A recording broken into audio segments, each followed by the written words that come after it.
राम पुकार राज कहाँ घर है झिटकी कहाँ घर है झिटकी कहाँ घर है झिटकी विकास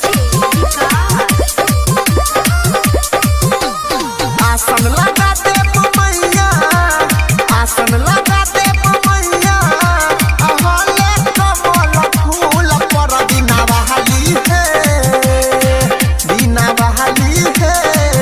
आहा गुने करै छी पूजा स्कूल पर बिना बहाली है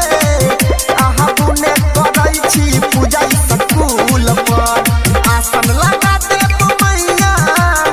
आसन लगा दे मैया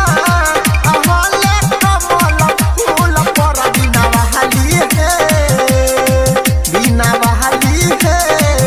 आहा गुने करै छी पूजा स्कूल पर बिना बहाली है आहा गुने करै छी पूजा स्कूल पर शारदा मैया की डीजे राम पुकार राज डीजे राम पुकार राज डीजे राम पुकार राज डीजे राम पुकार राज डीजे विकास मटियार कला सीतामढ़ी मटियार कला सीतामढ़ी भक्ति यही के छिका दुने तिरस्कार ये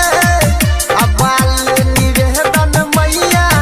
करुणे स्वीकार ये डीजे राम पुकार राज गुड़िया हिटुल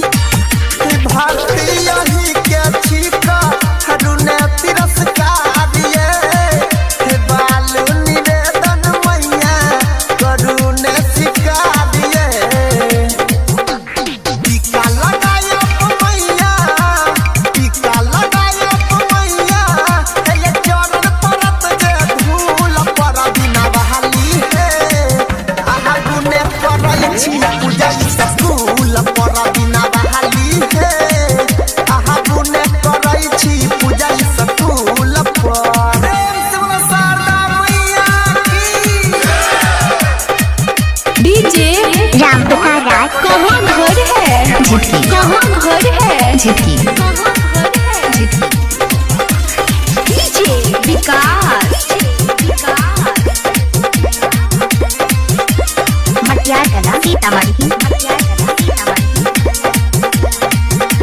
गायक अनिल परमा फेरियौ नजरिया अभिनति करैया मादा ने सदा जबरिया डीजे राम पुकार राज गुड़िया हिटुल झिटकी गायक अनिल परमा फेरियौ नजरिया अभिनति करैया मादा ने सदा जबरिया क्षमा करू है मैया क्षमा करू है मैया हम गलती केलौ जे भूल पर बिना बहाली है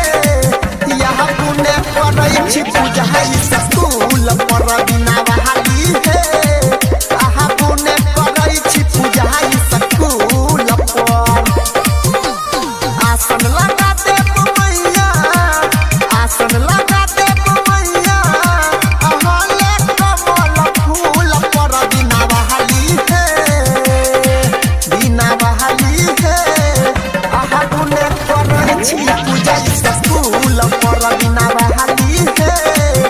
आहा गुने करै छी पूजा कहाँ घर है झिटकी कहाँ घर है झिटकी कहाँ घर है झिटकी